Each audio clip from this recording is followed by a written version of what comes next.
提到辉瑞、阿斯利康这些公司，你可能最先想到的是他们的新冠疫苗。但其实这些药企里还上演着许多其他领域的研究，比如肿瘤、心血管病、罕见病。疫情后，不少新药的研发不但要给新冠让路，还面临着实验对象被隔离、药物配送和随访中断等困难。有人说，研发新药就像跑马拉松，是一项长期工程。谁又能在一旁给科研人员加油呢？今天的嘉宾是来自阿斯利康的企业培训师Serene，他将为我们讲述承载着万千期待的药企如何激发其研发团队的潜能，加速新药的诞生。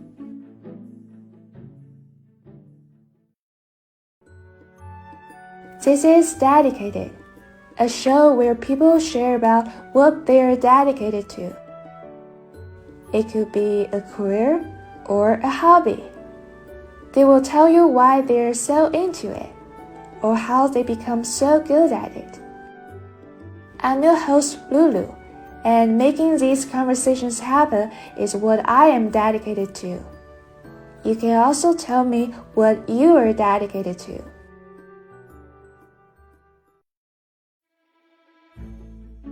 is the stereotype we usually have of pharmaceutical scientists. Smart, athletic workaholic who spend most of their day in the laboratory. They always know what's next in the experiments. They are very close to offering the world a new promising cure. In fact, scientists are also part of the workforce. They are employees just like you and me.They could feel stuck at work. They may struggle to collaborate. Besides studying compounds and organisms, they also seek to advance their career and step into leadership. That is how the Learning and Development Department, aka L&D, comes into play. In a nutshell, scientists help us learn, and L&D help them learn.In this episode, we'll talk to Serene, a L&D director from AstraZeneca, a leading biopharmaceutical company. She used to work at the rare disease unit. Up to this point, her team has already delivered 5 medicines approved for the treatment of 7 rare diseases. But before we get into that, what is a rare disease? Why should we care about it?And how L&D help working scientists navigate disruptions from the pandemic. Thanks for joining us, Serene. So tell us a little bit about your journey and how you ended up there. Yeah, very glad to reconnect and be part of this experience. My name is Serene Yu, and my current role is in talent and development, specifically for Alexion, the rare disease unit of AstraZeneca. And it's been quite a journey. I have always been interested in how humans learn and how our brain functions. I was a cognitive science major in undergrad, and also my other major was interesting at Northwestern University was called Learning and Organizational Change.So there's a lot of interplay of at the micro level, individual learning, but also at the organizational level, how do we behave as a team? What are the dynamics at play? So my first job out of college was kind of an intersection of those, where I was a human capital management consultant at Deloitte and interacted with all kinds of industries, organizations, and my favorite role always involved some sort of designing of learning experiences or performance management system that really motivate individuals, and even some of the change management pieces where that involves like essentially how do we help everyone perceive the information and have certain behavioral changes.And that later led me to continue asking the question in grad school. Actually, my personal statement when I was applying was, how can we bring the joy of learning back to adulthood in an organizational setting? So yeah, I think everything kind of weaved into its own thread into today's role, really supporting colleagues that have aspiration to grow with opportunities, whether it's cultivating their leadership, helping them becoming better people managers, even like diving into certain subject matter expertise and understand what's the business strategy at play. So a lot of that is really driven by the learner needs at the company or individual level, and helping design experiences and career paths that help them reach their personal aspirations and greater impact. Wonderful. So why did you choose the life science industry? Because I feel almost all the organizations need experts like you, but you choose to work at a pharmaceutical company. And why is that?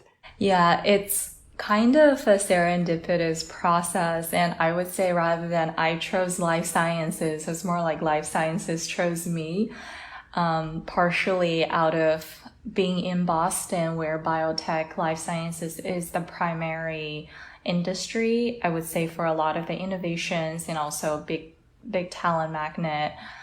So I was here at the Harvard Graduate School of Education during 2019 to 2020.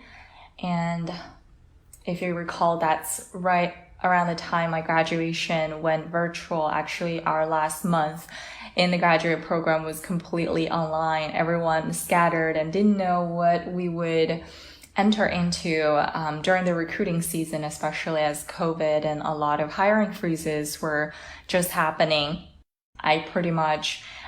Coming into grad school, I told myself consulting was a great experience out of school, but those 3 years I'm really looking into being in the industry and really having more end-to-end impact rather than just handing something off to my clients.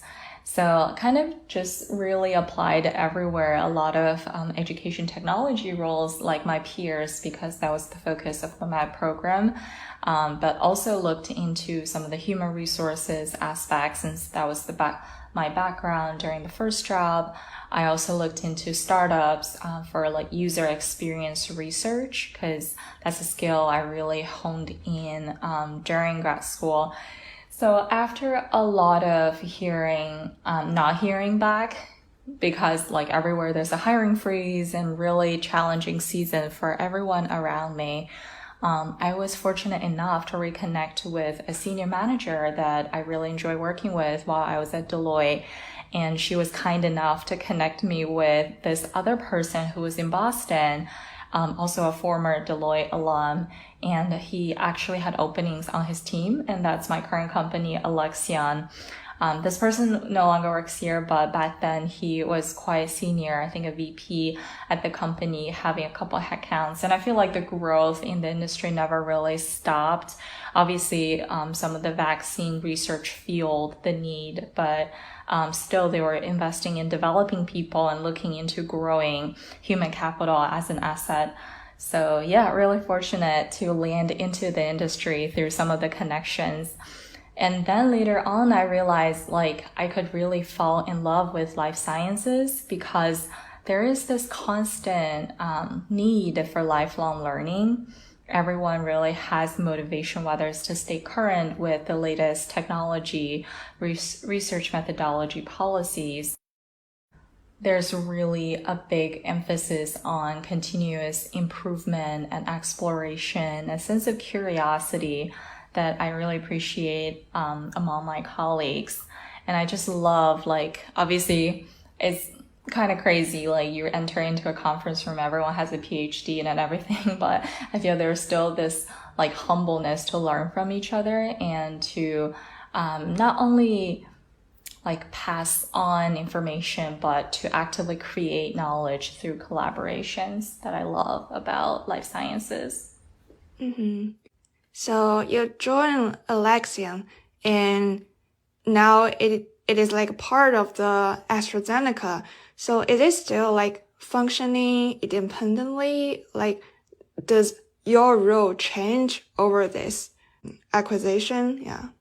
Yeah, that's a great question. And I would say, out of many life milestones that I experienced over the past 2 years, for example, I got married a month ago, etc.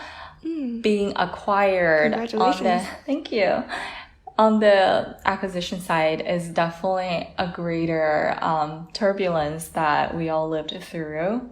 I think as part of Alexion, just in terms of culture, in terms of communication style, simply the fact of growing from a 4,000 people company to a 70,000 people company, just like scattered from all over the world, and having all these 7 a.m. meetings because we need to have knowledge transfer with UK colleagues. So definitely a lot of changes from a stakeholder perspective, from ways of working. And as you mentioned as well, like my role, we were a 4-people team really designing and delivering talent programs for every layer of the organization. My role previously was focused on leadership capabilities, so I would organize a lot of quarterly learning forums for our top of the house leaders, really direct connection, getting inspiration from our executive committee, and then designing the quarterly themes, and whether it's hybrid, in-person interactions. To being part of a big organization comes with a wealth of resources, so we don't have to customize or create from scratch as much, because there's so many programs they've already built in-house in collaboration with, whether it's Duke Executive Education, INSEAD, some of the really famous business schools. So I would say over the past year or so, a lot of the harmonization, as we call it, the integration effort, is centered around how do we draw from this wealth of resource to cater to the needs of our leaders without feeling it's just another generic leadership course, but listen to their needs and where the business is growing. So yeah, I would say it's a little bit more of playing a translator, interpreter role compared to like really rolling up our sleeves and creating a lot of things from scratch as it used to be. Mm-hmm.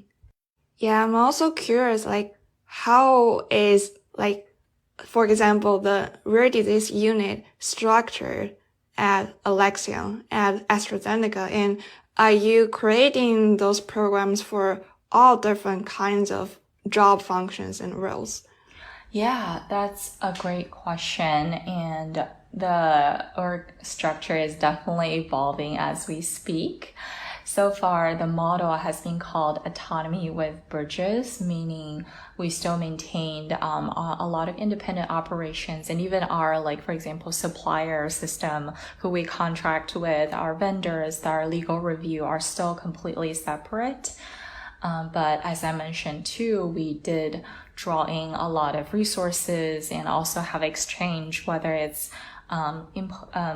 importing and exporting leadership in key positions to make sure there are synergies and innovation.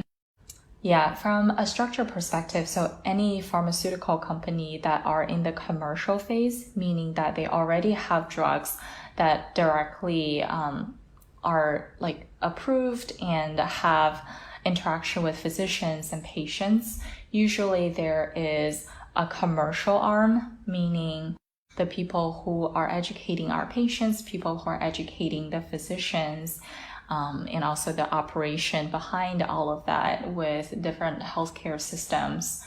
And before that phase, there's obviously the research and development. That's the power engine of all the way from when they first make discoveries about different molecules and different targets, about different diseases, to clinical trials, clinical trial operation, meaning they recruit patients, draft all the protocols, make sure physicians are educated on the usage of particular treatments, and then obviously the biostats and writing up analysis on why this is efficacious versus not, the toxicity or like the safety elements, and then like summarizing all of that for regulatory approval at country level, as well as later on really on the medical affairs side, making sure the healthcare community is aware of the correct usage or what are the factors to watch out for during diagnostics, etc.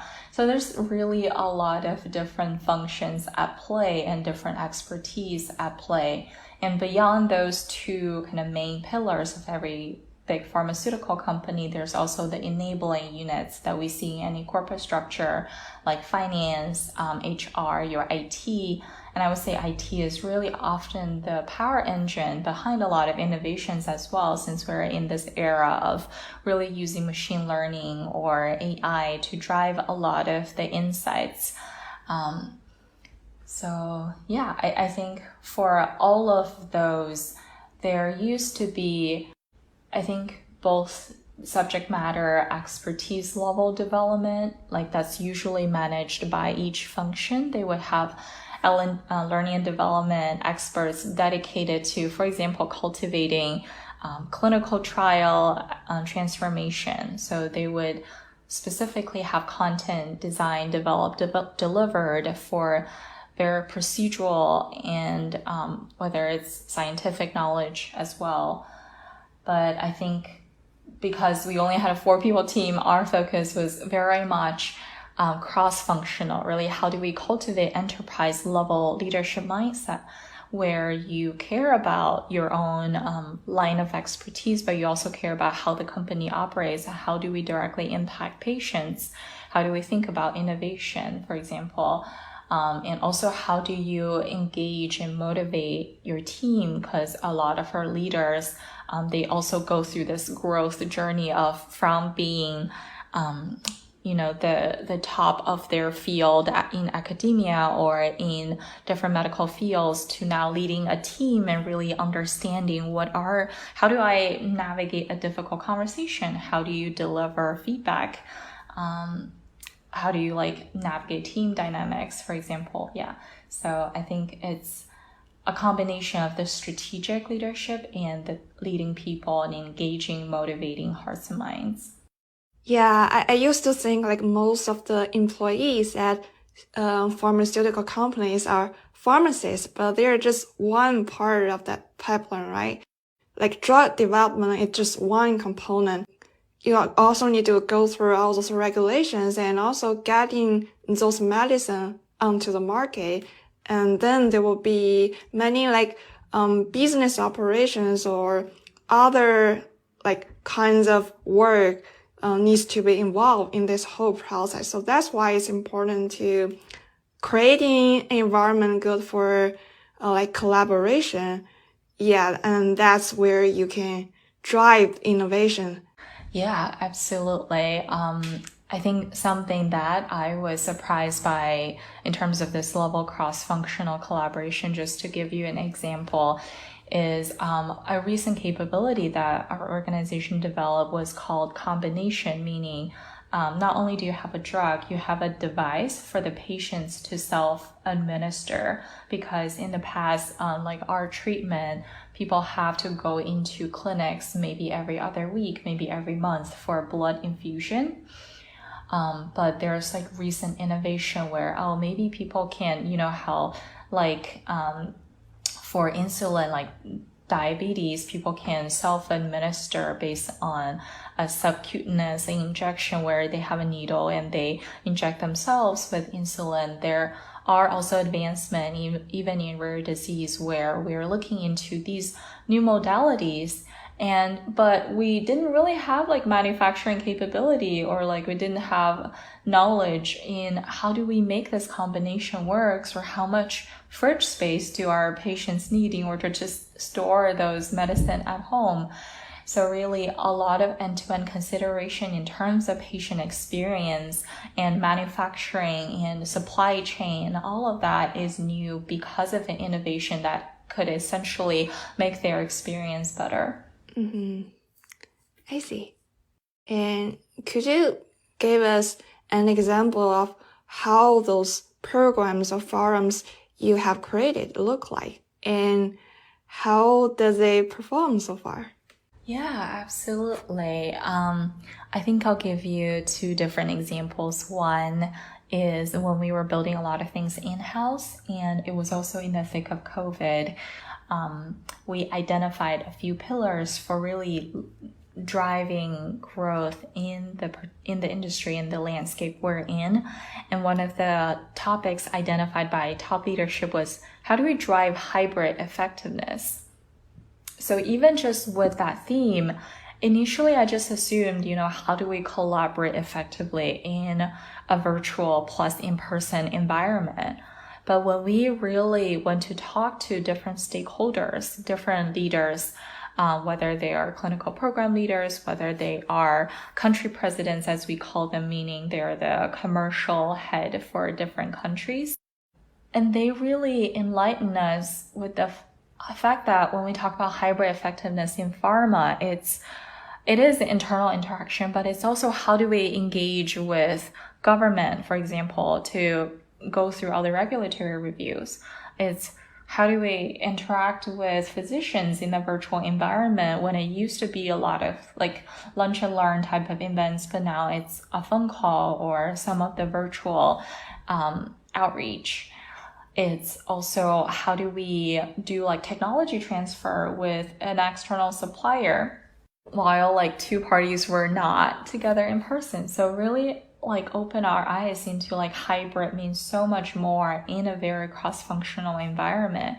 So the design of that program ended up being, we did have in Harvard Business School professor talk about what are the team norms, like how do you navigate like resetting your purpose, your ways of working, your communication method as a team, as a leader leading teams. So that's the internal collaboration fact.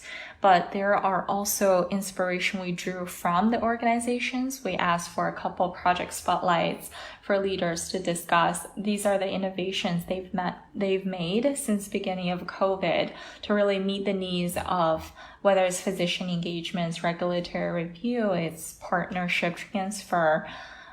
So the combination of those two was kind of the primary content. And each of those leadership forum, usually we run for about 2 to 3 hours, would always have a 30-minute at least breakout component where they simply talk to peers. We call these learning pods.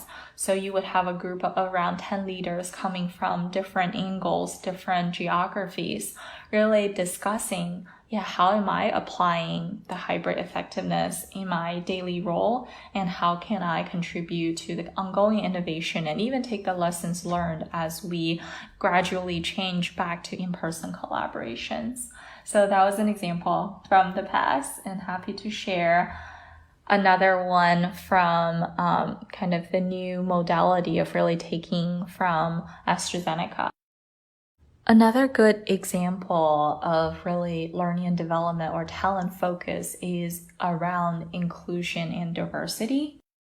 So annually, when we do talent reviews and we review talent at an aggregate level, we would always report on key metrics. For example, what is the gender breakdown when it comes to VP and above senior leadership? And realizing there's still some journey to go to get to a new level of equity, we have some targeted leadership development program for our female leader population, especially at the director, senior director level, to help them get a bootleg on this journey to become the next generation of very senior leaders, but also to support each other as a network. So we have multiple women in leadership type of program where it's a year-long experience, a combination of self-paced learning about your own leadership style. For example, you get a 360 assessment. So you get like very detailed feedback from your manager, peers, or your team members on what are the areas that are your strengths or what are areas you can watch out for.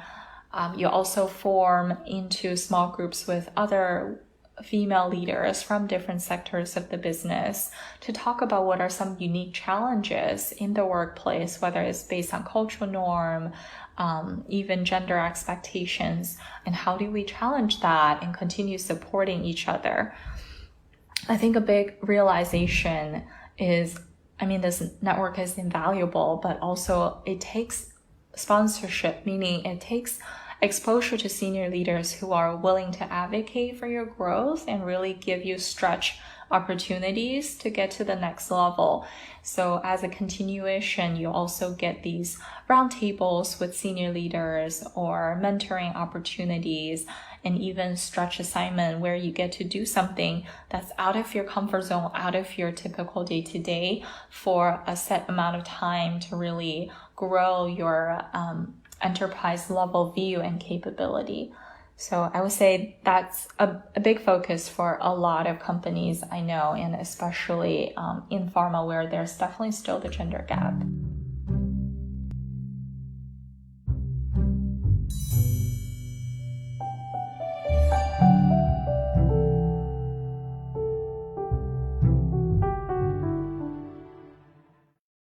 And also you mentioned you work at the rare disease unit at AstraZeneca. Mm-hmm.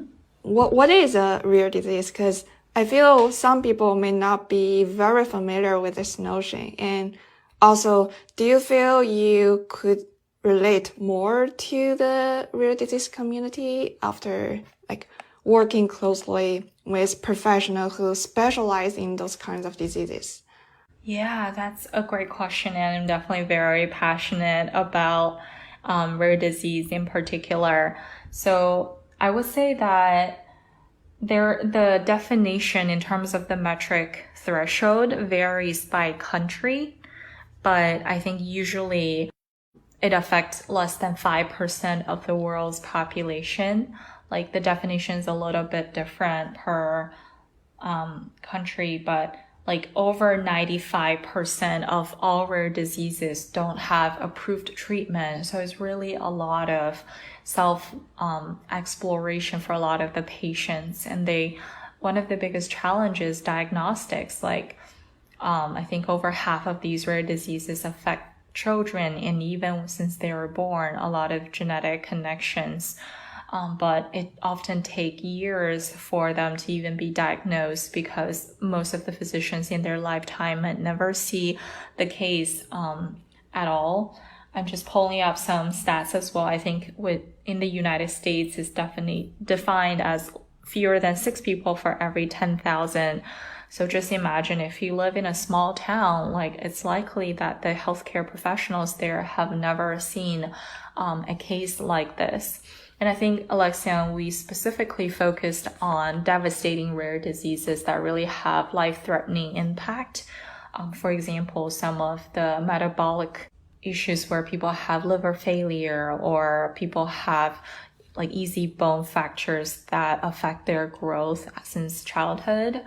Or there are some heart implications or blood implications as well. So I think overall, what's unique about rare disease is often the patients are the true expert of their own symptoms and their treatment journey. And that's why as a company, we have a model that there's no decision about a patient made without a patient. Because no one, like whether it's our colleagues or even the physicians themselves, can claim to be an expert about this disease more than the patient themselves. So I think that's something really unique. And obviously, because of the nature of a smaller population, the cost of research is very high, even to enroll and recruit for a clinical trial, like for like a diabetes treatment or like a cancer treatment, you probably recruit at least 1,000 people for one of your trials. But for us, the sample size could be like 30 people and they are from around the world. So just imagine the cost of administering that and making sure there's the publicity and awareness around the option is a pretty big challenge. Yeah.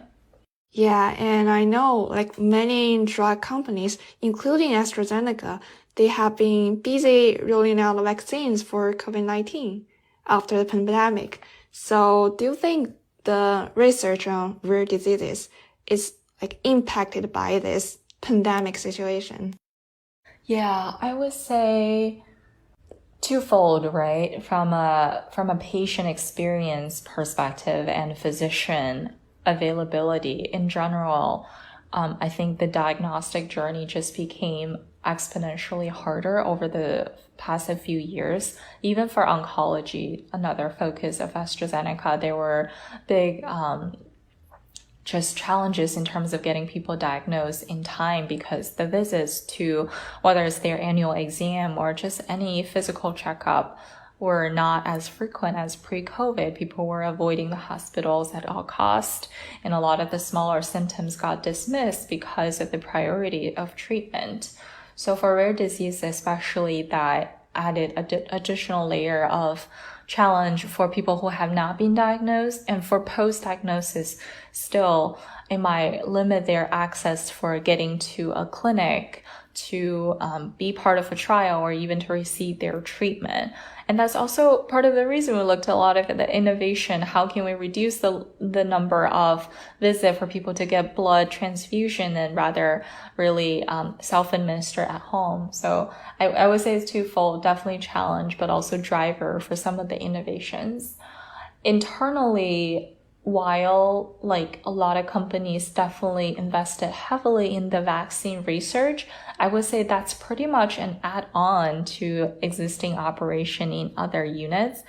As far as I'm aware, Moderna, Pfizer, maybe Moderna, their focus was more heavily on the vaccine as a smaller company, but for Pfizer, AstraZeneca, definitely it's an add-on. It's a lot of people's like on top of their day job, they were devoted into the vaccine business, whether it's research or supply, regulatory elements as well. Mm-hmm. And also you said you will be moving to the oncology unit, right? That's right. Mm-hmm. So that would be like a different journey there.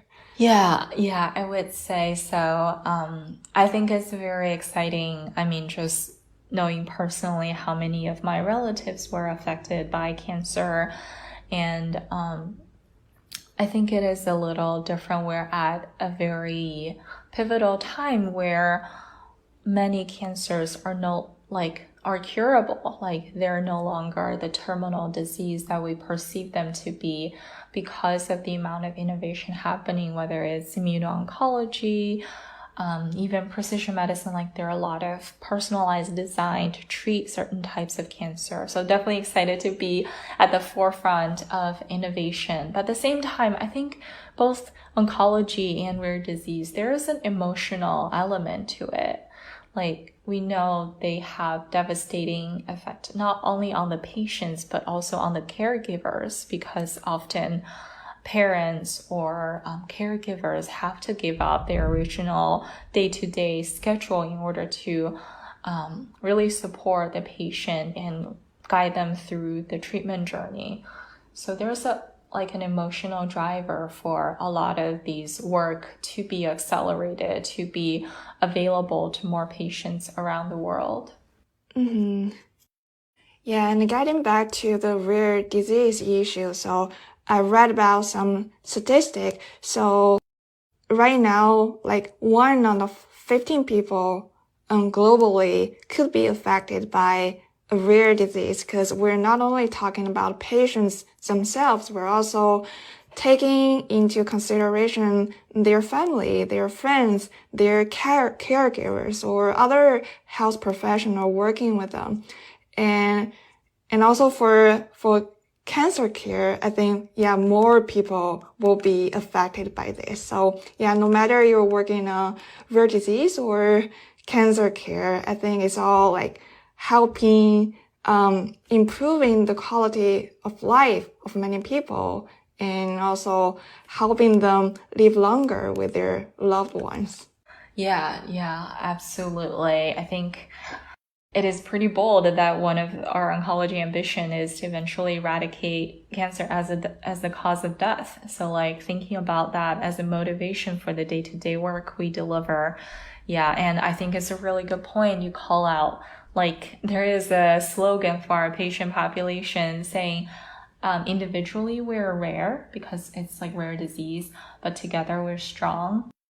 So I think it's always very touching every time we invite patients in to share their journey, and the caregivers as well. And like for all of our work PowerPoints, for example, we would have a patient photo as the front cover, and a lot of them we know by name because they've been on the treatment or like on the journey and on the research effort with us for many, many years. So I think there is a special emotional tie.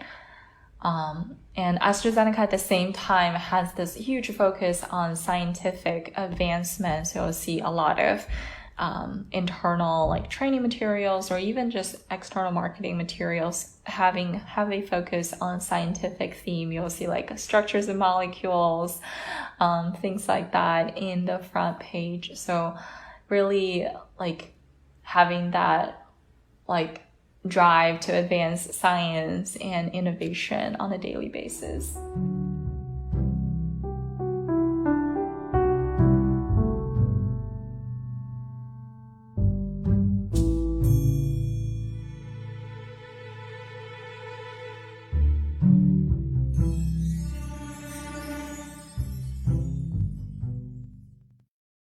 Yeah, and that's basically all my questions. And thank you so much for sharing about your journey and the way you arrive where you are right now. And also helping us to understand more about rare disease and cancer. Yeah, we're looking forward to hearing more about your progress in the oncology unit. Yeah, thank you so much. Yeah. Of course, thank you. And as a talent person, I would just give one last plug for people to consider life sciences as a career choice. I feel it's kind of a closed door to a lot of people who didn't come from a bio or chemistry or medical background, but honestly, a lot of the skill sets are shared. We have a ton of data scientists or statisticians that didn't have this kind of clinical background before, but they're using similar level skill set to really advance innovations in the medical field. And obviously myself, I didn't come from a scientific background at all, but still really loving the industry, loving the fact that I'm learning something new every day, and that the ultimate motivation for everything we do is for patients, caregivers, and saving lives. So yeah, feel free to reach out if there's any questions, and always will be an advocate for life sciences as well as continuous learning in the sector. Yeah, and also there are talent and development partners like Serene to help you learn and thrive in such a working environment. So thank you. Hey, thank you for listening. If you like our episodes, subscribe to Dedicated on Apple Podcasts, Spotify, or wherever you're listening right now. If you want to follow us on socials, you can find us at Dedicated FM on Twitter and Instagram. If you want to contact us, our email is dedicatedfm2022@gmail.com. I hope you enjoy.